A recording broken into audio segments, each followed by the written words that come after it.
In Fayetteville, West Virginia, George and Jenny Sodder, Italian immigrants, lived with their 10 children.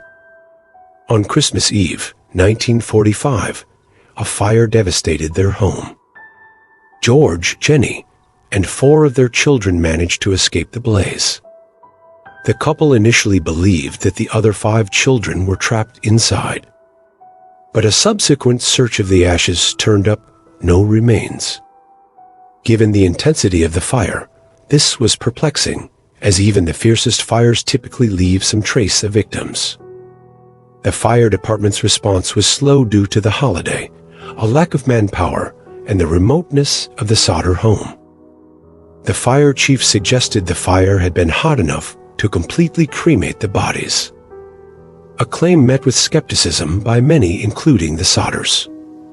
George tried to bulldoze the remnants of the house into a memorial for his lost children. But this act inadvertently destroyed potential evidence. The Sodders grew suspicious of the official explanations. They remembered a series of odd occurrences leading up to the fire. A stranger had appeared at the home a few months earlier, backtracking and warning George about those 2 back rooms when confronted. Another man tried to sell the family life insurance and became irate when George declined. He reportedly warned George that his house would go up in smoke and that he would pay for the dirty remarks he had made against Mussolini. George was outspoken against the Italian dictator. The night of the fire, Jenny was awakened by a loud bang on the roof, followed by a rolling noise. Later developments furthered the parents' suspicions. A telephone repairman told the Sodders their lines appeared to have been cut, not burned. A local woman claimed she saw a ball of fire being thrown onto the roof of the Sodder house. Witnesses came forward saying they saw the children in a car that evening, watching the fire from a distance.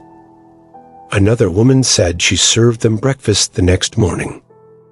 And a hotel operator in Charleston claimed to have seen the children's photos in a newspaper, and said they stayed at her hotel a week after the fire. The Sodders never stopped searching. Over the years, tips and leads came in, but none resulted in a definitive answer. One of the most tantalizing clues was a photo, mailed to the Sodders in the 1960s, of a man resembling Louis Sodder, one of the missing children. The photo was labeled Louis Sodder and had a cryptic message on the back. The family hired a private detective to investigate, but never heard from him again. The Sodder family kept the billboard up until Jenny's death in the late 1980s. The surviving Sodder children, as well as their own children and grandchildren, have continued to seek answers about what happened that fateful night. While many believe the children perished in the fire, discrepancies in the initial investigation, combined with a series of strange events before and after the tragedy, have left room for doubt. The truth behind the Sodder children's disappearance remains one of the most haunting and enduring mysteries in the U.S.